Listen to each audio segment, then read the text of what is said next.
এদিকে আজ 20শে জানুয়ারি আওয়ামী তাণ্ডব চলছে রাজপথে। ঢাকা সহ বিভিন্ন স্থান অচল করে তারা। ডোনাল্ড ট্রাম্প শপথ গ্রহণ করেই হাসিনাকে ক্ষমতায় বসাতে অ্যাকশন শুরু করে বাংলাদেশে। কি করবেন এখন ডক্টর ইউনূস, কি করবেন এখন সমন্বয়ক উপদেষ্টারা? আওয়ামী লীগের নেতাদের নির্দেশ দেন শেখ হাসিনা, যে কোনো ষড়যন্ত্র মোকাবেলায় আজ থেকে আওয়ামী লীগ মাঠে নামলো। এমন হুঁশিয়ারি দিয়ে আওয়ামী লীগ নেতারা বলেছেন, সন্ত্রাস আর বোমাবাজি করে ক্ষমতায় যাওয়ার দিন শেষ। যে আরেকটি যুদ্ধ করতে হবে, যে মেশিন গান হাতে করে আমার পিতা যুদ্ধ করেছিলেন। দর্শক, ছাত্রলীগ কিন্তু আবারও মাঠে নেমে এসেছে শেখ হাসিনাকে আবার প্রধানমন্ত্রী হিসাবে প্রতিষ্ঠিত করার জন্য। তারা কিন্তু গুলিস্তানের যে পরিস্থিতি তৈরি হচ্ছে, আমার কাছে মনে হচ্ছে যে আগামী 2-1 মাসের মধ্যে বাংলাদেশে আমরা আরো একটা অন্যরকম পরিস্থিতি দেখতে পাবো। এমনও হতে পারে সামহাও রাজপথে মোকাবেলার জন্য বৈষম্য বিরোধী প্ল্যাটফর্মের ছাত্ররা মাঠে আসতে পারে, জাতীয় নাগরিক কমিটির পোলাপেন আসতে পারে। এবার আলোচনায় 20 জানুয়ারি আওয়ামী লীগ নেতাকর্মীদের বিভিন্ন পোস্ট নতুন করে আলোচনার জন্ম দিয়েছে। কিন্তু কি হতে চলেছে 20 তারিখ? তাদের এই মারপিটের অবস্থা থেকে বোঝা যাচ্ছে যে তারা আজকেই শেখ হাসিনাকে দেশে আনবে। দেখেন তারা তাণ্ডবগুলো চালাচ্ছে। আজ 20 তারিখ তারা এই রাজপথে অবস্থান, অনেকের অবস্থা আমি আবারও বলছি, আজকে বলছি, স্বাধীন হাসতে হচ্ছে ছাত্রলীগের নামধারী। শেখ হাসিনা বাংলাদেশে আসবে এটা মোটামুটি শিওর হয়ে গেছে। শেখ হাসিনা বাংলাদেশের রানিং প্রধানমন্ত্রী হিসেবে বাংলাদেশে আসবে এবং এইটা মোটামুটি বাংলাদেশের সেনাপ্রধান এবং ভারতের সেনাপ্রধানের মধ্যে দ্বিপাক্ষিক কয়েকটা আলোচনা ইতিমধ্যে হয়ে গেছে। আওয়ামী লীগের ছাত্রলীগের তাণ্ডব শুরু। আপনার ডক্টর ইউনূসের পদত্যাগের দাবিতে 24 ঘন্টার আলটিমেটাম শুধুই না, তাদের এক দফা এক দাবি, ইউনূসের ফাঁসি চাই। এই ধরনের একটা তাণ্ডব কিন্তু রাজপথে আপনার বাংলাদেশ ছাত্রলীগের। আসসালামু আলাইকুম রহমতুল্লাহ। সবাই কেমন আছেন? আশা করি সবাই অনেক অনেক ভালো এবং সুস্থ আছেন। সবাইকে স্বাগতম জানাচ্ছি আমাদের আরেকটু নতুন ভিডিওতে। প্রতিদিনের মতো আমি আপনাদের রিয়াদ ফারুকি আবারও চলে আসলাম নতুন একটা ভিডিও নিয়ে। দর্শক, আজকের ভিডিও টাইটেল এবং থাম্বনেল দেখে ইতিমধ্যে বুঝতে পেরেছেন কি বিষয় নিয়ে কথা বলবো। বর্তমানে চলমান দেশের যে রাজনীতির পরিস্থিতি চলতেছে তারই ধারাবাহিকতা আমরা চেষ্টা করি সবসময় আলোচিত সমালোচিত সব খবর সবার আগে আপনাদের মাঝে পৌঁছে দেওয়ার চেষ্টা করি। তারই ধারাবাহিকতা আজকের ভিডিও। ইতিমধ্যে আপনার সবাই ভিডিওর শুরুতে বেশ কিছু অংশ বিশেষ দেখেছেন, যে অংশ বিশেষগুলো দেখে বুঝতে পেরেছেন আজকের ভিডিওটি কতটুকু গুরুত্বপূর্ণ হতে চলেছে। তাই আমি আর বিষয়টা নিয়ে বিস্তারিত বলবো না, কারণ বিস্তারিত বলতে গেলে ভিডিওটা অনেক লম্বা হয়ে যাবে।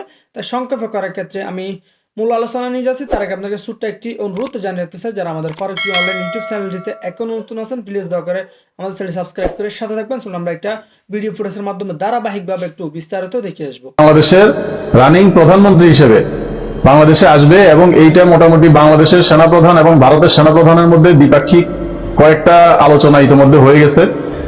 এমনকি ভারতের যে পররাষ্ট্র সচিব, যিনি বাংলাদেশে আসছিলেন সংখ্যালঘুদের উপর নির্যাতনের বিষয়ে কথা বলার জন্য, সেও যখন সেনাপ্রধানের সাথে দেখা করছে, তারও বক্তব্য একই রকম ছিল যে শেখ হাসিনা বাংলাদেশে আসতে চাচ্ছে, কিন্তু বাংলাদেশে শেখ হাসিনা আসলে তার প্রোটোকল কি হবে, তাকে কিভাবে বাংলাদেশ রিসিভ করবে, এটা সে বারবার জানতে চাইছিল। যেহেতু শেখ হাসিনার পদত্যাগের বিষয়টা পুরাই বুমেরাং হয়ে গেছে, যদিও বারবার বলা হয়েছিল যে শেখ হাসিনা পদত্যাগ করে বাংলাদেশ থেকে চলে গেছে, কিন্তু তার পদত্যাগের সপক্ষে এখন পর্যন্ত কোনো নথিপত্র কেউই দেখাইতে পারেনি। শুধুমাত্র হাইকোর্টের একটা রেফারেন্সের ভিত্তিতে বর্তমান যে ইন্টারিম গভর্নমেন্ট, সেই গভর্নমেন্টটা গঠিত হয়েছে।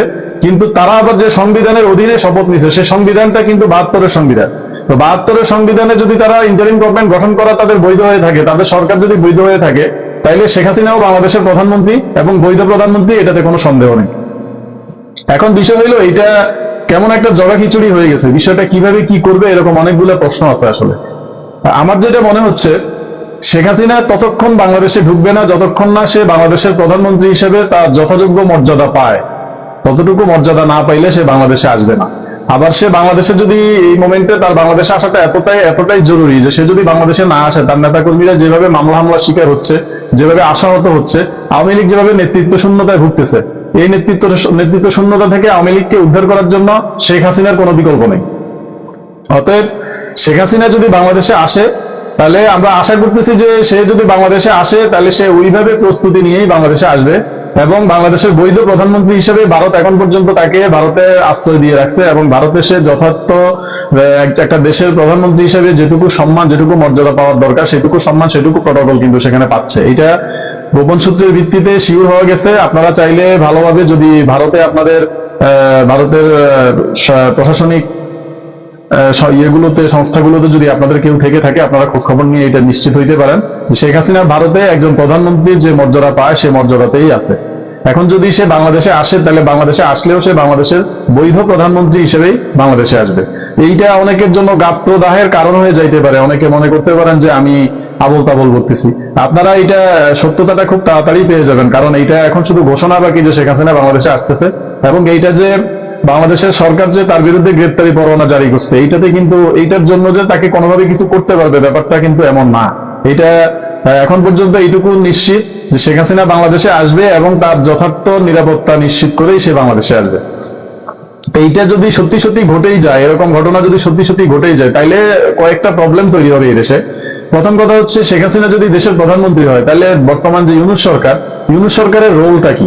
ইউনূস সরকার কোন সংবিধানের ভিত্তিতে, কোন ক্ষমতার ভিত্তিতে, কিসের ভিত্তিতে সে বাংলাদেশের প্রধান উপদেষ্টা হইলো, কিসের ভিত্তিতে ইন্টারিম গভর্নমেন্ট গঠিত হইলো? এটা একটা অনেক বড় প্রশ্ন। কারণ একজন রানিং প্রধানমন্ত্রী থাকা অবস্থায় আবার একটা ইন্টারিম গভর্নমেন্ট কিভাবে গঠিত হয়, এটা একেবারে পুরোই কনফিউজিং ব্যাপারটা। বিএনপি যে ছাত্রদের অনেক ডাকে সাড়া দেয় না, এর সবচেয়ে বড় কারণ হচ্ছে বিএনপি তো জিনিসগুলা বুঝে। কারণ এই সংবিধানটা তো আর আওয়ামী লীগের রচিত না, এই সংবিধানটা সর্বদলীয় সংবিধান। তো সর্বদলীয় সংবিধানটা যখন রচিত হয়, তখন কিন্তু সব দলের মতামতের ভিত্তিতেই সংবিধানটা লেখা হয়েছিল। এখন 72-এর সংবিধান যারা ছুড়ে ফেলে দিয়ে নতুন সংবিধানের কথা বলতেছেন, তারা যেহেতু 72-এর সংবিধানের কাঠামোটা জানেন না, 72-এর সংবিধান কোন প্রেক্ষাপটে তৈরি হয়েছে, কাদের মতামতের ভিত্তিতে, কারা ওইখানে কাদের ইনভলভমেন্ট ছিল, এই ইনফরমেশন গুলো যেহেতু তারা জানেন না, সুতরাং তাদের এই দাবিটাও বুমেরাং হয়ে যাবে, এটা বলা যায় নিশ্চিতভাবে। বিএনপি একটা কারণেই অনেকগুলা বিষয়ে ছাত্রদের সাথে দ্বিমত পোষণ করে। তার সবচেয়ে বড় রিজনটা হচ্ছে বিএনপি স্বাধীনতাকামী দল, বিএনপি মুক্তিযুদ্ধে অংশ নেওয়া দল। শহীদ প্রেসিডেন্ট জিয়াউর রহমান বীর উত্তম, তিনি একজন সক্রিয় মুক্তিযোদ্ধা হিসেবে তাকে বিবেচনা করা হয়, তাকে বীর উত্তম খেতাব দেওয়া হয়েছিল স্বাধীনতা পরবর্তী সময়। অতএব তারা, বিএনপি এটা বুঝে যে বাংলাদেশের মুক্তিযুদ্ধকে যদি অস্বীকার করা হয়, 71-এর মুক্তিযুদ্ধকে যদি অস্বীকার করা হয়, 72-এর সংবিধানকে যদি অস্বীকার করা হয়, তাহলে আলটিমেট বাংলাদেশের নিজেরই কোনো অস্তিত্ব থাকে না। বাংলাদেশ নামটাই আর আসলে বিলং করে না। বাংলাদেশ নাম, বাঙালি পরিচয়ে যদি আমাদেরকে বাংলাদেশে বসবাস করতে হয়, তাহলে অবশ্যই 72-এর সংবিধানকে সমুন্নত রেখে 72-এর সংবিধানের আলোকে রাষ্ট্র শাসন পরিচালিত হবে। এটা বিএনপি আওয়ামী লীগ দুই দলই নিশ্চিত। এবং শুধু বিএনপি আওয়ামী লীগ না, বিএনপি আওয়ামী লীগ ছাড়াও যারা স্বাধীনতাকামী, যারা বাংলাদেশের মুক্তিযুদ্ধে বিশ্বাস করে, প্রত্যেকটা দল এটা বিশ্বাস করে যে 72-এর সংবিধান সমুন্নত রেখে 71-এর মুক্তিযুদ্ধকে মাথায় রেখে বাংলাদেশের অস্তিত্ব চিন্তা করা যায়। এর বাইরে কোনোভাবেই বাংলাদেশকে কল্পনা করা যায় না। অতএব এখন যত দাবি যেভাবেই করা হোক, এই দাবিগুলো আসলে ধোপে টিকতে পারতেছে না কোনো মতেই। আইন আদালত যাই বলেন, যেখানেই যাবেন, যেই প্রাসঙ্গিকতায় আসবেন, সেখানে ব্রেকিং নিউজ। দর্শক বন্ধুরা, আওয়ামী লীগের, ছাত্রলীগের তাণ্ডব শুরু। আপনারা ডক্টর ইউনূসের পদত্যাগের দাবিতে 24 ঘন্টার আলটিমেটাম, শুধু এটাই না, তাদের এক দফা এক দাবি, ইউনূসের ফাঁসি চাই, এই ধরনের একটা তাণ্ডব কিন্তু রাজপথে আপনার বাংলাদেশ ছাত্রলীগের। আসুন একটা ভিডিও দেখাই। Treasure Kuwait Block 16.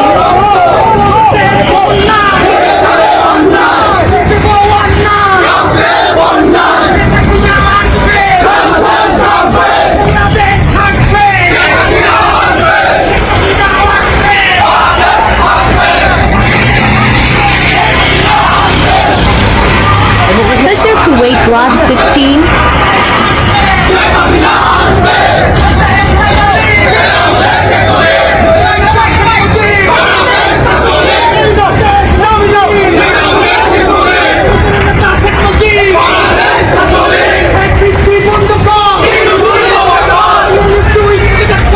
শুধু যে মনে করেন ছাত্রলীগ নামছে তা কিন্তু না, বাংলাদেশের প্রতিটি জেলার মানুষ আনাচে কানাচে থেকে ইউনূসের পদত্যাগের দাবিতে, আপনার রিস্কাওয়ালা থেকে শুরু করে আপনার একদম হাই সোসাইটির মানুষ থেকে শুরু করে সবাই এই আন্দোলনের শরিক, এবং সবার এক দফা দাবি, ইউনূস তুই পদত্যাগ কর, বাংলাদেশের মাটি রক্ষা কর।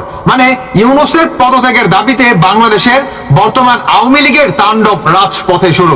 আসুন আপনাদের আমি যেই পরিস্থিতি তৈরি হচ্ছে, আমার কাছে মনে হচ্ছে যে আগামী 2-1 মাসের মধ্যে বাংলাদেশে আমরা আরো একটা অন্যরকম পরিস্থিতি দেখতে পাবো। এমনও হতে পারে যে বিএনপির এই আলটিমেটামকে বা বিএনপির এই কর্মসূচিকে সামহাও রাজপথে মোকাবেলার জন্য বৈষম্য বিরোধী প্ল্যাটফর্মে ছাত্ররা মাঠে আসতে পারে, জাতীয় নাগরিক কমিটির পোলাপেন আসতে পারে। তো আবার অনেকে বলার চেষ্টা করছেন, ছাত্র দলের সাথে যদি আসলে কম্প্যারিজনে আমরা রাইট নাও নেই। যদি পলিটিক্যাল দলগুলোর ব্যাকআপ না থাকে তাহলে বৈষম্য বিরোধীরা আসলে কি রাজপথে টিকবে? সরকার কার কথায় চলবে, কার কথায় হাঁটবে? আমরা মোটামুটি গত 6 মাসে একটা তো জিনিস বুঝতে পারছি যে বিএনপি যেদিকে যায় সরকারের সিদ্ধান্তগুলো সেদিকে যাচ্ছে। দর্শক, অবশেষে নির্বাচন নিয়ে এবার কঠিন আলটিমেটাম, ওয়ান কাইন্ড অফ ক্যারাবেরা লাগানোর একটা সিদ্ধান্ত বিএনপির। কারণ তাদের বক্তব্যটা আজকে আমরা যেটা দেখলাম, কারা কারা সপক্ষে কারা বিপক্ষে জানাবেন। সংস্কারের দোহাই দিয়ে নির্বাচন নিয়ে কোন রকম টাল বাহানা আর করা যাবে না। আর এরকম টাল বাহানা করা হচ্ছে সংস্কারের দোহাই দিয়ে। What is the meaning of সংস্কারের দোহাই দিয়ে? মানে নির্বাচন পিছনে নিতে চাচ্ছে, এখন একটা উসিলা দরকার, উসিলাটা হচ্ছে সংস্কার। এমনটাই অভিযোগ করেছেন মহাসচিব, দ্য কুলেস্ট পারসন বিএনপির মধ্যে, মির্জা ফখরুল ইসলাম আলমগীর। তিনি বলছেন যে এই যে সংস্কার, এটা তো নির্বাচিত একটা সরকার ছাড়া এই সংস্কারের বৈধতা হয় না, আর এই সংস্কারের শক্তিও পায় না। রাজধানীর ইঞ্জিনিয়ারিং ইনস্টিটিউট মিলনায়তনে বিএনপির প্রতিষ্ঠাতা এবং প্রেসিডেন্ট, সাবেক প্রেসিডেন্ট জিয়াউর রহমানের জন্মবার্ষিকী উপলক্ষে তিনি বলছেন, সংস্কার নিয়ে গেল 2 বছর আগেই বিএনপি 31 দফা দিয়ে দিয়েছে। তাই খোরা যুক্তি চলবে না যে সংস্কার আগে তারপরে নির্বাচন। এখন সংস্কার আগে তারপরে নির্বাচন, এই কথাটা কাদের? সমন্বয়কদের। বৈষম্য বিরোধী প্ল্যাটফর্মের হাসনাত থেকে শুরু করে, সার্জিস থেকে শুরু করে জাতীয় নাগরিক কমিটি, আরো যে সংগঠনগুলো আছে, তাদের বক্তব্য যে আগে সংস্কার পরে নির্বাচন। তো বিএনপি বলছে যে দেশের অর্থনৈতিক অবস্থা ভালো করতে রাজনৈতিক সরকার অপরিহার্য। দেশের অর্থনৈতিক অবস্থা ভালো না, আবারও দুর্নীতি শুরু হয়ে গেছে। প্রশাসনে যে আমলারা আছে তারা আবার আগের মতনই শুরু করে দিয়েছেন। সরকারকে বলছেন যে আপনারা সেদিকে নজর দিন। যত দ্রুত নির্বাচন হবে অর্থনৈতিক এবং রাজনৈতিক সংকট মোকাবেলা করা সম্ভব হবে। আর তার বক্তব্য হচ্ছে যে তারেক রহমান তিনিও আপনার নির্বাচন এবং গণতন্ত্রকে শক্তিশালী করার জন্য যত দ্রুত সম্ভব একটা নির্বাচন দেওয়ার কথা বলছেন। এখন আমরা সরকারের পক্ষ থেকে দেখছি যে 2টা টাইম ফিক্সড করেছে। আজকে আমাদের স্বাস্থ্য উপদেষ্টা তিনি বলছিলেন যে এই বছরের শেষেই নির্বাচন, ডক্টর ইউনূসও বলছিলেন এই বছরের শেষে নির্বাচন অথবা আগামী বছর। আমরা আজকে আসিফ নজরুল স্যার বলছেন যে একটু সময় টমে এদিক সেদিক হইতে পারে সংস্কারের প্রয়োজনে। গেল বছর আমাদের সেনা প্রধান জেনারেল ওয়াকারুজ্জামান তিনি কিন্তু বলছিলেন যে 18 মাসের মাথায় নির্বাচন হবে। দ্যাট মিনস সবকিছু মিলে আমরা যে টাইম টেবলটা বলতে পারি এটা আগামী December, but BNP right now বলছে ডিসেম্বর বুঝি না, আমাদেরকে জুন জুলাইয়ের মধ্যে নির্বাচন দিতে হবে। সমন্বয়ক হাসনাত বলছে, সার্জিস বলছে, বা এটা তো কোনো রকমের সম্ভব না, অবাস্তব। এত রক্ত কি শুধু একটা নির্বাচনের জন্য হয়েছে? দেশের আগে সংস্কার জরুরি। তো যে সংস্কার বনাম নির্বাচন খেলা শুরু হয়েছে বিএনপি বনাম বাকিদের সাথে, এটা একটা সাংঘর্ষিক পর্যায়ে যাবে আমার ধারণা।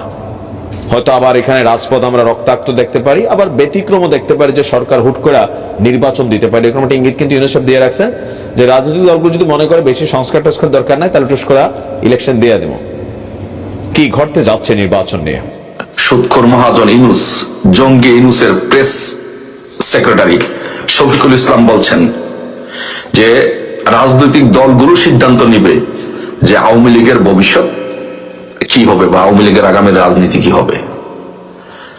আমি সুৎখোর মহাজন ইউনুস, জঙ্গি ইউনুস এবং তার প্রেস সেক্রেটারি শফিকুল ইসলামকে বলে দিতে চাই, অন্যান্য রাজনৈতিক দল জামাত, 71-এর পরাজিত শক্তি, আলবদর আল শামসরা বাংলাদেশে সিদ্ধান্ত নিবে না যে আওয়ামী লীগের আগামী দিনের রাজনীতি কি হবে। মুক্তিযুদ্ধের সংগঠন, মুক্তিযুদ্ধের নেতৃত্ব দানকারী সংগঠন, স্বাধীনতার নেতৃত্ব দানকারী সংগঠন বাংলাদেশ আওয়ামী লীগ সিদ্ধান্ত নিবে। বাংলাদেশ আওয়ামী লীগের সভানেত্রী বঙ্গবন্ধু কন্যা শেখ হাসিনা, মাননীয় প্রধানমন্ত্রী শেখ হাসিনা সিদ্ধান্ত নিবে বাংলাদেশের আওয়ামী লীগ, বাংলাদেশের আগামী দিনের রাজনীতি কেমন হবে। কোন অর্বাচীন সংগঠন, কোন সুৎখোর মহাজন, কোন বাংলাদেশের জঙ্গি মদতদাতা জঙ্গি ইউনুস সিদ্ধান্ত নিবে না বাংলাদেশে আগামী দিনের রাজনীতি কেমন হবে। বাংলাদেশের আগামী দিনের রাজনীতি সিদ্ধান্ত নিবে এই দেশের জনগণ, বাংলাদেশ আওয়ামী লীগ সেই জনগণের নেতৃত্ব দিবে। আমরা এই সব সাময়িক সমস্যা, অসুবিধা, অ্যাক্সিডেন্ট এগুলাকে আমরা আমলে নেই না। আপনারা যারা বঙ্গবন্ধুর সৈনিক আছেন তাদেরকে বলছি যে এইসব অর্বাচীনদের কথা আপনারা কেউ বিচলিত হবেন না, কেউ মনোবল হারাবেন না। আমাদের নেত্রী বঙ্গবন্ধু শেখ হাসিনাকে 111 এর সময় জেলে নিয়ে বহু অর্বাচীনের দেশে জন্ম হয়েছিল। অনেক অর্বাচীন মনে করেছিল যে বাংলাদেশ থেকে শেখ হাসিনার নাম মুছে দিবে, বাংলাদেশ থেকে আওয়ামী লীগকে মুছে দিবে, নতুন রাজনৈতিক দল গঠন করবে, দেশ চালাবে, পরিচালনা করবে। কয়দিন ফখরুদ্দিন মঈনুদ্দিন কয়দিন ছিল? সর্বোচ্চ 2 বছর ছিল। 2 বছরের ভিতরে নির্বাচন দিয়ে মাননীয় প্রধানমন্ত্রী বঙ্গবন্ধু কন্যা শেখ হাসিনাকে দেশের প্রধানমন্ত্রী করতে বাধ্য হয়েছিল। এদেশের জনগণ প্রধানমন্ত্রী করেছিল, কারণ এদেশের জনগণ বঙ্গবন্ধু কন্যাকে ভালোবাসে, শেখ হাসিনাকে ভালোবাসে। আর আপনি আজকে বলছেন যে অন্যান্য রাজনৈতিক দলগুলো সিদ্ধান্ত নেবে বাংলাদেশে আওয়ামী লীগের ভবিষ্যৎ কি হবে। No no no no no no no. Bangladesh Awami লীগের একটি নেতা কর্মী বেঁচে থাকতে বাংলাদেশে 71-এর পরাজিত শক্তিদের আস্ফালন বাংলাদেশ ইনশাল্লাহ সহ্য করবে না। সময় বেশি দিন নেই, সময় নেই, সময় ঘনিয়ে আসছে। বড় বড় কথা বলছেন, পালাবার পথ পাবেন না। ইতিহাস থেকে শিক্ষা নেন যে বাংলাদেশের রাজনৈতিক ইতিহাসে, রাজনৈতিক পট পরিবর্তনের, রাজনৈতিক প্রেক্ষাপটে বাংলাদেশ আওয়ামী লীগ কি করেছে, অতীতে কি করেছে, তাদের অতীত কি, ইতিহাস কি, ঐতিহ্য কি। আপনি বাংলাদেশ আওয়ামী লীগের সিদ্ধান্ত নিবে অন্যান্য রাজনৈতিক দল? বাংলাদেশ আওয়ামী লীগ তো ভাই কোন রাজনৈতিক একটা দল না, শুধু একটি দল না। বাংলাদেশ আওয়ামী লীগ হচ্ছে একটি অনুভূতির নাম। বাংলাদেশ আওয়ামী লীগ হচ্ছে একটু আবেগের নাম। যে আবেগের কথা শুনলে, যে দলের নাম শুনে চোখ দিয়ে পানি আসে। বাংলাদেশের আওয়ামী লীগের নেত্রী বঙ্গবন্ধু কন্যা শেখ হাসিনার নাম, শেখ হাসিনা হচ্ছে একটা আবেগের নাম, একটা অনুভূতির নাম, একটা ভালোবাসার নাম। যে নাম শুনলে মানুষের চোখ দিয়ে পানি আসে, হৃদয়ে রক্তকরণ হয়, হৃদয়ে ভালোবাসার জন্ম হয়। এই যে দেখুন, শেখ হাসিনার নাম নিচ্ছি, আওয়ামী লীগের নাম নিচ্ছি, চোখ দিয়ে পানি আসছে। এটা হচ্ছে বাংলাদেশ আওয়ামী লীগ। সেই আওয়ামী লীগের সিদ্ধান্ত নিবে কোন অর্বাচীন রাজনৈতিক সংগঠনের 71-এর পরাজিত শক্তির এসে আওয়ামী লীগের সিদ্ধান্ত নিবে? No no no no. কত রক্ত নিবেন, কত লাশ নিবেন, কত জীবন নিবেন? বাংলাদেশের আওয়ামী লীগের লক্ষ লক্ষ কোটি কোটি নেতা কর্মী যখন রাজপথে নামবে, রক্ত দেওয়ার জন্য রাজপথে নামবে, শেখ হাসিনা যখন ডাক দিবে, তখন পালাবেন? কোথায় পালাবেন? পালাবার পথ পাবে না, সব রাস্তা বন্ধ করে দিবে। কথা বলার আগে হিসাব নিকাশ করে দিবেন। বাংলাদেশ আওয়ামী লীগ এই বাংলাদেশের রাজনীতিতে সিদ্ধান্ত নিবে আগামী দিনের রাজনীতি কেমন হবে। বাংলাদেশের জনগণ সিদ্ধান্ত নিবে, কারণ বাংলাদেশ আওয়ামী লীগ বাংলাদেশের জনগণের প্রতিনিধিত্ব করে।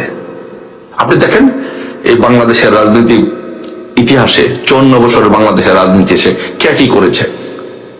ক্ষমতা তো অন্যান্য সংগঠনগুলোর ক্ষমতায় ছিল, কে কি করেছে, আর বঙ্গবন্ধু কন্যা শেখ হাসিনা কি করেছে। আপনি দেখেন, পুরা বাংলাদেশের প্রেক্ষাপট, পুরা বাংলাদেশের ইনফ্রাস্ট্রাকচার চেঞ্জ করে দিয়েছে বঙ্গবন্ধু কন্যা শেখ হাসিনা। যে পদ্মা সেতুর ফান্ডিং করার জন্য ডক্টর ইউনূস, সুৎখোর মহাজন, ফেসিস্ট, জঙ্গি ইউনূস বিশ্ব ব্যাংকের কাছে চিঠি লিখেছিল, বিশ্ব ব্যাংকের কাছে হিলারি ক্লিন্টনকে দিয়ে তদবির করিয়েছিল, মার্কিন যুক্তরাষ্ট্রকে দিয়ে তদবির করেছিল যেন ফান্ডিং যেন বন্ধ করা হয় পদ্মা সেতুর। কিন্তু বঙ্গবন্ধু কন্যা শেখ হাসিনা চ্যালেঞ্জ করে যে আমি আমার জনগণের জন্য, দক্ষিণবঙ্গের 5.5 কোটি মানুষের জন্য আমি এই পদ্মা সেতু করবই। পদ্মা সেতু করেছেন এই দেশের মানুষের ভাগ্য উন্নয়নের জন্য বঙ্গবন্ধু কন্যা শেখ হাসিনা। মার্কিন যুক্তরাষ্ট্রকে বিদ্যাঙ্গুলি দেখিয়ে, হিলারি ক্লিন্টনকে বিদ্যাঙ্গুল দেখিয়ে, বিশ্ব ব্যাংককে বিদ্যাঙ্গুলি দেখিয়ে, IMF কে বিদ্যাঙ্গুলি দেখিয়ে পদ্মা সেতু করেছেন। বঙ্গবন্ধু কন্যা কোনো কিছু পরোয়া করে না। এটা আমাদের একটি সাময়িক প্রবলেম হয়েছে। আমি বারবার বলেছি, আবারও বলি, যে আপনার বাড়িতে ডাকাত গিয়ে আক্রমণ করেছে, জঙ্গিরা গিয়ে আক্রমণ করেছে আপনাকে হত্যা করার জন্য। আপনি, আপনার নিরাপত্তা কর্মীরা আপনাকে বাঁচানোর জন্য স্থান পরিবর্তন করে দিয়েছে। যখন ভোরের সূর্য উদিত হবে, যখন আধার কেটে যাবে, তখন আবার আপনার বাড়িতে আপনি চলে যাবেন। কোটানা মেধা, সবাই বলছিল মেধা মেধা, আমরাও সেই মেধার পক্ষে অবস্থান নিয়েছিলাম। আর সেই কোটা আন্দোলনকে কেন্দ্র করে দিন শেষে আমরা দেখলাম সরকার পতন হয়ে গেল। আর সেই সরকার পতনের পর হাজার হাজার ছাত্র জনতা যারা এই ঘটনাগুলোর পেছনে অবদান রাখলো, তাদের মধ্যে অনেকে এখনো চিকিৎসাধীন আছে, প্রপার চিকিৎসা পাচ্ছে না। আবার অনেকেই আপনার কি বলা হয় যে মারা গেছে, তাদের পরিবারগুলো ঠিকমতো অর্থনৈতিক সচ্ছলতা এখনো ফিরে পায়নি। মানে এর মাঝখানে অনেক ছাত্রের কপাল খুলে গেছে। মন্ত্রী এমপি একটা প্রধানমন্ত্রী লেভেল অফ পাওয়ারে তারা ঘুরছেন, সবকিছু পজিটিভ দেখছেন, রাজনৈতিক দল তোলার চেষ্টা করছেন, এমপি হবার স্বপ্ন দেখছেন। কিন্তু অপরদিকে যে আন্দোলনটা ঘিরে এত কিছু ঘটে গেল, সেই কোটা কি বিলুপ্ত হলো? আবার সেই কোটাকে সামনে আনার পরে আজকে আমরা মেডিকেল ভর্তি পরীক্ষার রেজাল্টটা নিয়ে কথা বলছি। আমরা দেখলাম গতকালকে আবার বৈষম্য বিরোধী ছাত্ররা এই কোটা নিয়ে একটা আবার মানববন্ধন করলো। মানে আমার কাছে মনে হয়েছে এটা একটা ফাইজলামি ছাড়া আর কিছুই না। কেন ফাইজলামো বললাম? যে এই কোটা মেধা আন্দোলন থেকে সরকার পতন ঘটলো, এখন সরকার তো এই মেধার লোকেরাই বসে আছে, তাই না? তো তাহলে 24-25 শিক্ষাবর্ষের ভর্তি পরীক্ষার যে ফলটা প্রকাশিত হলো, সেখানে দেখলাম আমরা কোটার প্রাধান্য শেখ হাসিনার সরকার যেমন রেখেছিল ঠিক তেমনই আছে। তাহলে প্রশ্ন হচ্ছে যে কোটা আন্দোলন কি একটা বাহানা ছিল? অনেকে প্রশ্ন তুলছেন, ছাত্ররাও ব্যাপক পরিমাণ ক্ষোভ প্রকাশ করেছেন। কারণ 70 নাম্বার মার্কস পেয়েও একজন মেডিকেল শিক্ষার্থী মেধার ভিত্তিতে সে চান্স পায়নি, কিন্তু কোটাতে 41 নাম্বার মার্ক পেয়েও কেউ ডাক্তারের সুবিধা পেয়ে যাচ্ছেন। দর্শক, দেশের সরকারি বেসরকারি মেডিকেল কলেজের আজকে গতকালকে সম্ভবত রেজাল্টটা প্রকাশ করা হয়েছে। সেখানে আমরা দেখছি যে পাশের হার 45.62%। অংশগ্রহণ করেছিল 1,31,729 জন পরীক্ষার্থী। মোট 60,095 জন ভর্তি পরীক্ষায় উত্তীর্ণ হয়েছেন। ফলাফল বিশ্লেষণে আমরা দেখছি যে 24-25 শিক্ষাবর্ষে এমবিবিএস ভর্তি পরীক্ষায় আপনার 100 নম্বরের মধ্যে 70 নম্বর পেয়েও সরকারি মেডিকেল কলেজে ভর্তির সুযোগ পাচ্ছেন না হাজার হাজার শিক্ষার্থী। অন্যদিকে ভর্তি পরীক্ষায় 41 থেকে 46 নম্বর পেয়েও আপনার 2.5 বিভিন্ন শিক্ষার্থী তারা বিভিন্ন মেডিকেল কলেজে ভর্তির সুযোগ পেতে যাচ্ছেন। মূলত মুক্তিযোদ্ধা কোটা সহ বিভিন্ন কোটা সংরক্ষণের কারণে অনেক বেশি নাম্বার পেয়েও বিপুল সংখ্যক শিক্ষার্থী সরকারি মেডিকেল কলেজে ভর্তির সুযোগ পাবেন না। এটা নিয়ে তো শেখ হাসিনা বলছিল যে মুক্তিযোদ্ধার নাতিরা কোটা পাবে নাকি রাজাকারের পাবে। তখনই তো আওয়াজ উঠছিল আমি কে তুমি কে, রাজাকার রাজাকার। তারপরে ঘটে গেল সেই জুলাই আগস্ট বিপ্লব। তারপরে আমরা দেখছি যে এই ছাত্রদের ইস্যুগুলা কোথায় গেল, কেন এখনো সেই কোটার সুবিধাই রয়ে গেল? তাহলে মেধাওয়ালারা যারা রাস্তায় নামলো, মারা গেল, আহত হয়ে আছে জনতা, তো এরা কি ভাই সবাই মূলা পাইলো? কারণ কি আমি এটা টলারেট করার সুযোগ নেই। এই কারণেই এই মুহূর্তে সরকারের প্রত্যেকটা সেক্টরে এই মেধার সরকার বৈশা আছে। তাহলে কেন এটা রেজাল্টের মধ্যে এখন এটা চলে আসলো? আর বৈষম্য বিরোধীরা মানববন্ধন করবেন কেন? আপনারা সরকার তো আপনাদেরই। আমরা দেখছি যে আপনার স্বাস্থ্য শিক্ষা অধিদপ্তর বলছে দেশের 57টি সরকারি মেডিকেল কলেজে মোট 5,380টি আসনের মধ্যে মুক্তিযোদ্ধার পুত্রকন্যা নাতি নাতনিদের জন্য 269টি এবং পশ্চাৎপদ জনগোষ্ঠীর জন্য 39টি আসন সংরক্ষিত। সাধারণ আসনের মধ্যে বিভিন্ন বিভাগের জন্য নির্দিষ্ট সংখ্যক কোটা রয়েছে। মেডিকেল ভর্তি পরীক্ষায় পাশ হচ্ছে 40, 5 নাম্বার পেয়েই মুক্তিযোদ্ধা এবং পশ্চাৎপদ জনগোষ্ঠীর উপজাতি শিক্ষার্থীরা সরকারি মেডিকেলে ভর্তির জন্য নির্বাচিত হয়েছেন। মুক্তিযুদ্ধের কোটায় সব মিলিয়ে আসন রয়েছে 269টি, পাশ করেছে 193টি। তাদের তথ্য যাচাই করা হবে ভর্তির জন্য চূড়ান্ত মনোনয়ন দেওয়ার আগে। এখন আমরা যদি দেখি যে এই বিষয়টা নিয়ে তারা বলছেন, এখন কি বলা হয় যে আপনার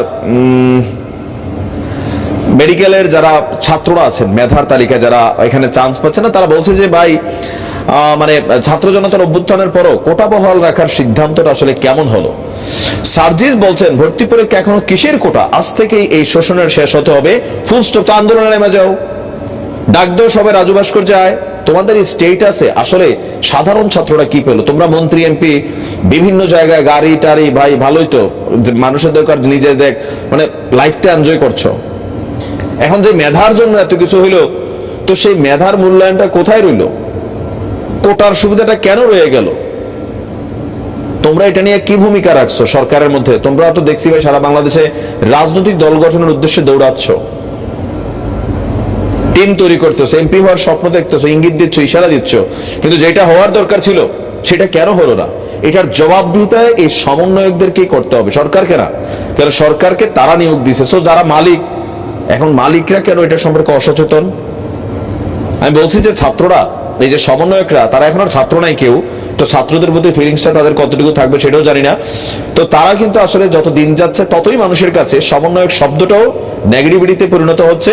ছাত্রদের মধ্যে যে ঐক্য ছিল সেটা বিভাজিত হয়ে গেছে। আর আজকের এই রেজাল্টের পরে হাজার হাজার পোলাপাইন তারা কিন্তু খেইপা আছে।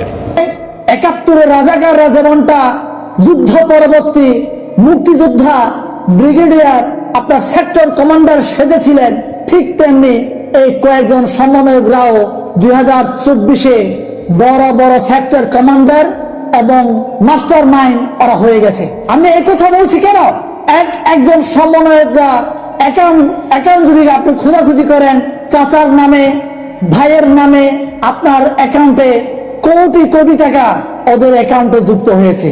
আর যাদের অ্যাকাউন্টে খুঁজে পাওয়া যাচ্ছে না, এদের বিছানার তলায় আপনারা সার্চ করে দেখেন, তাদেরকে ধরে ধরে সার্চ করেন, দেখবেন তাদের আলনায় তাদের বাড়ির আশেপাশে কোন লাগেজে এই টাকাগুলো ওরা লুকিয়ে রেখেছে।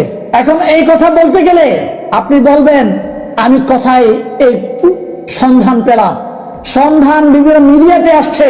এখন আপনি বলবেন আমার এই সমন্বয়ক ভাইরা বলছে ভাই আমরা তো টিউশনি করে, আমরা তো আমাদেরকে ভালোবেসে নানা লোকে আমাদেরকে স্পন্সর করছে।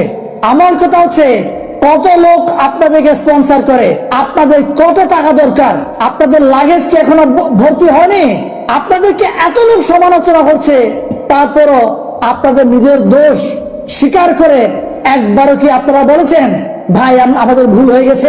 বরঞ্চ আপনারা বলছেন শেখ হাসিনার মতো করে চ্যালেঞ্জ ছুটছেন, না আমাদের কোনো ভুল যদি আপনারা প্রমাণ করতে পারেন তাহলে আগামীকাল থেকে আমরা এর দায়িত্ব ছেড়ে দিব। আমি সার্জিসকে প্রশ্ন করছি, সার্জিস ভাই আপনাকে সম্মান করে যাবে, আপনি আওয়ামী লীগ করতেন, ছাত্রলীগ করতেন জানি, আপনি বিপ্লবে আপনার অবদান ছিল জানি, কিন্তু আপনাকে যে দায়িত্ব দেওয়া হয়েছে জুলাই ফাউন্ডেশনে 100 কোটি টাকা দিয়ে, এই টাকা কোথায় গেছে? আমার বিপ্লবী ভাইরা, যে সমস্ত ভাইরা অঙ্গহানি হয়েছে তারা স্ট্রেচারে ভর দিয়ে কেন ওরা এখনো হাঁটে? তোমার মতো করে কেন ওরা 5000 গাড়ি দিয়ে চলতে পারে না? তোমার মতো কেন ওরা আইফোন কিনতে পারে না? তোমার মতো করে কেন এরা সকালে একটা বিকেলে একটা কাপড় পাল্টাতে পারে না? উত্তর আছে? উত্তর নাই, উত্তর দিতে পারবেন না। আপনি হয়তো ফারুকের মতো করে, ফারুককে যেমনটা শহীদ মিনারে হামলা করিয়েছেন, গুপ্ত হামলা, আমাকেও হামলা করাতে পারেন, কারণ আমি কেন আফসোস করবো না? আমি মনে মনে নিজেকে সান্ত্বনা দিব, সত্যের পক্ষে কথা বলতে গিয়ে আমি একবার আক্রান্ত হলাম। আপনি কি শেখ হাসিনা থেকেও ডাইনি হয়ে গেছেন? ডাইনি হয়ে গেছেন নাকি? যে যায় লঙ্কায় সে হয়ে রাবণ। কেন ভাই? আপনাদের আরো টাকা লাগবে, আরো ক্ষমতা লাগবে, আরো সম্মান লাগবে। কত লাগবে সম্মান? দুদিন পরে পালানোর রাস্তা খুঁজে পাবেন না। শেখ হাসিনা তো ভারতে গিয়ে আশ্রয় নিয়েছে, কিন্তু আমাদের 2 কোটি প্রবাসী ভাই যখন বাংলাদেশে আন্দোলন চলছিল, এই আন্দোলন চলাকালীন সময়ে যখন ইন্টারনেট বন্ধ করে দেয়, আমরাই প্রবাসে বসে বিভিন্ন সোশ্যাল মিডিয়াতে লেখালেখি করে আওয়াজ তুলেছিলাম যে বাংলাদেশের পক্ষে আমাদেরকে দাঁড়াতে হবে, এবং আন্তর্জাতিক মিডিয়াগুলোতে একটা হাত তোলার জন্য আমরা এই কাজ করেছিলাম। এখন আপনি বলবেন আপনি কে রে ভাই? আমি কেউ না, আমি এই বিপ্লবের একজন ধারক এবং বাহক, আমি একজন সহযোদ্ধা আপনাদের। এখন এই কথাগুলো বলতে গেলে আপনি আমাকে রাতারাতি আপনারা আমাকে বলবেন এই বিপ্লবকে আমরা ধারণ করি না, এরা আওয়ামী ফেসিবাদের দোষর। এখন আপনারা দল নিয়ে আসছেন, বৈষম্য বিরোধী দল নিয়ে আসছেন, তাই না? এখন আপনারা কমিটি দিতে গিয়ে ভাগ ভাটোয়ারার টাকা, ওই যে আওয়ামী লীগ ছাত্রলীগের গুন্ডা পান্ডারা যেমনটা টাকা পয়সার জন্য কমিটিতে গেলেই টাকা পাওয়া যায়, কমিটিতে গেলেই ক্ষমতা পাওয়া যায়, ক্ষমতার লোভে টাকার লোভে এখন বিভিন্ন জায়গায় জায়গায় এখন কমিটি দিতে গিয়ে আপনাদের মারামারি হচ্ছে। কেন রে ভাই? এত লোক কেন আপনাদের টাকার লোভ? আপনারা দেশকে পরিবর্তন করতে চান, পরিবর্তন করবেন, উল্টা শেখ হাসিনা থেকেও খারাপ পজিশনে আপনারা যাবেন। আপনারা ক্ষমতা পেয়েছেন 5 মাস, এই 5 মাসের যে নমুনা দেখাচ্ছেন আপনারা, এটা শেখ হাসিনাকেও হার মানাবে বলে আমি বিশ্বাস করি। এই জন্য আমি বলছি এই কয়েকজন সমন্বয়কদেরকে আমাদেরকে তাড়িয়ে দিতে হবে। এই আমরা দুধ কলা দিয়ে সাপ পুষতে চাই না। দুধ কলা দিয়ে এই 20 সাপের 20 দাঁত ভাঙতে না পারলে আমাদের বিপ্লব অচিরেই ধ্বংস হয়ে যাবে। বন্যার টাকা 12 কোটি টাকা থেকে 10 কোটি টাকা উধাও করে দেন। কত সুন্দর আমাদের দেশ, কত সুন্দর আপনাদের সমন্বয়। যাদেরকে জুতাতে পিটাইলেও মান সম্মান আমাদের ক্ষয় হবে, আপনাদের না। যাদের বাবা মায়েদের ধিক্কার জানাই যে সমন্বয়করা সার্জিস আলম, আমি নাম উল্লেখ করে বলতেছি, সার্জিস আলম, হাসনাত আব্দুল্লাহ, নাহিদ। এই নাহিদ তো আরেক চোর। সে যদি চোর না হয়তো আগে একটা কাজ বললে 48 ঘন্টা সময় থাকতো, কথা বলতে পারতাম, মিনিটটা কোনো রকম শেষ করার সময় পাইতাম। এখন 24 ঘন্টা সময়। দেখা যায় যে মিনিট রয়ে গেছে আমার 24 মিনিট কথা বলতে পারেনি, নিয়ে গেছে। এ তো আরেকটা চোর। তাই আমি প্রতিটা চোরের কথা বলেছি, এই যে জিনিসগুলো দুর্নীতিগুলো করতেছে, এখনো কেন আপনারা চুপ করে বসে আছেন? হয়তো আবু সাইদ আপনারা আমার কেউ না, মুগ্ধ আপনারা আমার কেউ না, সিনহা আপনারা আমার কেউ না, যে 57 সেনা কর্মী তারা আপনারা আমার কেউ না, তারা আপনার আমারই সম্পদ ছিল, আমাদেরই সম্পদ ছিল। এই জিনিসটা যদি আপনারা আমরা ভুলে যাই, তাহলে এই দেশে কখনো ভালো কিছু আশা করা যাবে না, কখনো ভালো কিছু আশা করতে পারবেন না। এই দেশের মধ্যে যে বসতেছে সেই দেশকে লুটা খেতেছে, আর এগুলো জানার পরে আমরা চুপ করে আছি। তাই এই দেশের ভিতরে ভালো কিছু আমরা কখনোই পাবো না।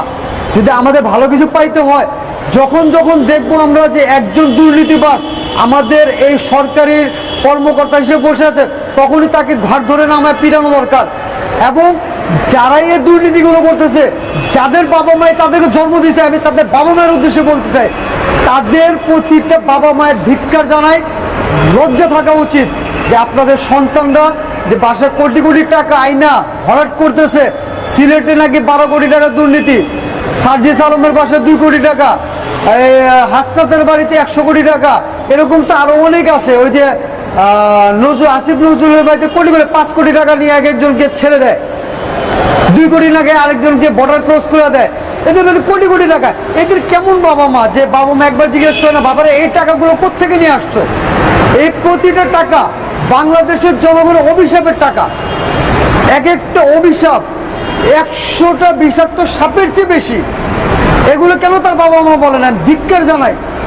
তাদের তো লজ্জা থাকা উচিত। এবং কি তাদের আত্মীয় স্বজনদের আমি বলি, তারাও কেউ বলতে পারে না তোমার ছেলে 5 লাখ টাকা 2 লাখ টাকা তার মোবাইল ইউজ করে, 1 কোটি টাকা আমার গাড়ি ইউজ করে, গাড়িগুলো কোথেকে পায়?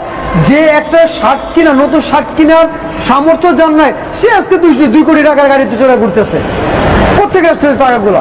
এগুলো তাদের বাবা মা তাদের কোনো প্রশ্ন করে না। আমি ধিক্কার জানাই, লজ্জা লাগে আমার এদের কথা বলতে, আমি লজ্জা পাই। আর আমরা জনগণরা কেন মানে এত নিম্ন যে একটা মানুষ এত কিছু জানার পরে কেউ এগুলো প্রতিবাদ করি না? রাস্তার ভিতরে প্রতিবাদ করে নাকি এখনো মানুষকে মারে? কেন মারে? এত বড় রংবাজ কেন হয়ে গেছে মানুষ? আমরা যে শেখ হাসিনাকে দূর করছি, বিতাড়িত করছি একটু ভালো থাকার জন্য, কোথায় ভালো থাকতে পারতেছি? এখানে বাংলাদেশে আমরা ভালো থাকা কিছু দেখতেছি না। এখনো মানুষকে মানে অন্যায়ভাবে মানুষের সাথে হাতুড়ে রয়েছে, মানুষের হকমায় রাখা হইতেছে। আমি তো বলতে চাই এদের মানে যারা বসে আছে এদেরকে ওই আসিফ নজরুল একে আগে সবার আগে মারা। কারণ এই যদি আইনমন্ত্রী হিসেবে এখনো ওই জায়গায় বসে থাকে, বাংলাদেশের অনেক বড় বড় দুর্নীতিবাজ, অনেক বড় বড় অকারেজ থাকতে হবে। এই যে আগুন দিছে কিছুদিন আগে, এটা কারা দিছে? আপনি কি মনে করেন এই আগুনটা লাগছে? ইম্পসিবল। এই আগুনটার সাথে এখানের উপদেষ্টা সমন্বয়করা জড়িত আছে। আওয়ামী লীগের যে 16 বছরে যে বীজগুলো তৈরি করে দিয়ে গেছে, শেখ মুজিবুর থেকে শেখ হাসিনা পর্যন্ত যে বীজগুলোকে বুইনে দিয়ে গেছে শেখ হাসিনা, সেই বীজরা যতদিন পর্যন্ত আছে ততদিন পর্যন্ত এই দেশের ভিতরে প্রতিটা আমাদের কাছে আওয়ামী সরকারই ভালো ছিল। এরকম সরকার আমরা জীবনে পাইছি না। ওরা শুনতেছি যে আওয়ামী সরকার তারা আসতে দেবে, কিন্তু আওয়ামী সরকারের আমলে আমরা যে শান্তিটা পাইছি কোন সরকারের আমলে পাই নাই। এখন উন্নয়ন হয় না কেন? এখন আমরা জিনিসের দাম বাড়ে কেন? বহুত কষ্টের মধ্যে আছি বাবা। তো প্রিয় দর্শক, এই বিষয়টা নিয়ে আপনার মতামত জানতে চাই। কিন্তু আপনাদের অবশ্যই বিষয়টা নিয়ে আপনার মতামত কমেন্টে জানাবেন। কারা পরবর্তীতে অর্থাৎ ডক্টর নিজে রাষ্ট্র চালাচ্ছেন সেটাকে আপনার কতটুকু সমর্থন করেন, এটা নিয়ে আপনার মতামত দ্রুত জানাতে পারেন কমেন্ট সেকশনে। ধন্যবাদ সবাইকে, ভালো থাকবেন, সুস্থ থাকবেন, আল্লাহ হাফেজ। শেখ হাসিনা ও জয়ের ডলার পাচারের অভিযোগ অনেকটাই সত্য বলছেন দুদক চেয়ারম্যান। সাবেক প্রধানমন্ত্রী শেখ হাসিনা ও তার ছেলে সজীব ওয়াজেদ জয়ের বিরুদ্ধে যুক্তরাষ্ট্রে $300 মিলিয়ন পাচারের অভিযোগ অনেকটাই সত্য। একথা জানিয়েছে দুর্নীতি দমন কমিশনের দুদক চেয়ারম্যান ডক্টর মোহাম্মদ আব্দুল মোমেন। বলেছেন, তাদের বিরুদ্ধে তদন্ত করে ব্যবস্থা নেওয়া হবে। রোববার 22 সেপ্টেম্বর বিকেলে প্রথম গণমাধ্যম কর্মীদের সঙ্গে মতবিনিময় সভায় দুদক চেয়ারম্যান এসব কথা বলেন। সাংবাদিকদের সাথে মতবিনিময়ে দুদক চেয়ারম্যান বলেন, এ সময় দুদকের বিরুদ্ধে নানান অভিযোগ যৌক্তিক জানিয়ে প্রভাব মুক্তভাবে স্বচ্ছ তদন্ত করার প্রতিশ্রুতি দেন দুদক চেয়ারম্যান। টানা 15 বছর ক্ষমতাকে কুক্ষিগত করে দেশকে দুর্নীতির এক স্বর্গরাজ্য গড়ে তুলেছিলেন আওয়ামী লীগ সরকার। দলের প্রভাব কাটিয়ে বিভিন্ন প্রকল্প বাগিয়ে নিয়ে দুর্নীতি আর টাকা পাচারের প্রতিযোগিতায় নেমেছিল আওয়ামী লীগের তৃণমূল নেতাকর্মী থেকে শুরু করে হাইকমান্ড পর্যন্ত। গণ অভ্যুত্থানে সাবেক শেখ হাসিনার পতনের পর তাদের দুর্নীতির ফিরিস্তি বের হচ্ছে প্রতিদিনই। তাদের দুর্নীতির এই মহাযজ্ঞে সাবেক প্রধানমন্ত্রী শেখ হাসিনা ও তার ছেলে সজীব ওয়াজেদ জয়ও পিছিয়ে নেই। দেশ থেকে $300 মিলিয়ন যুক্তরাষ্ট্রে পাচার অভিযোগ রয়েছে তাদের বিরুদ্ধে। বিষয়টি আমলে নিয়ে তদন্ত শুরু করেছে দুদক। সবাই সাংবাদিকদের এই সংস্থার নানান অনিয়ম সংস্থাকে কুক্ষিগত করা ও কর্মকর্তাদের দুর্নীতির বিষয়টি সামনে এনে নতুন কমিশনের অবস্থান জানতে চাইলে কমিশনাররা বলেন, কারো ভয়ভীতি দুদকের তদন্ত প্রভাবিত করতে পারবে না বলে জানান কমিশনার ব্রিগেডিয়ার জেনারেল অব হাফিজ আহমেদ ফরিদু, কমিশনার মিয়া মোহাম্মদ আলী আকবর। দর্শক ভিডিওটি ভালো লাগলে অবশ্যই শেয়ার করে দিবেন। ধন্যবাদ সবাইকে।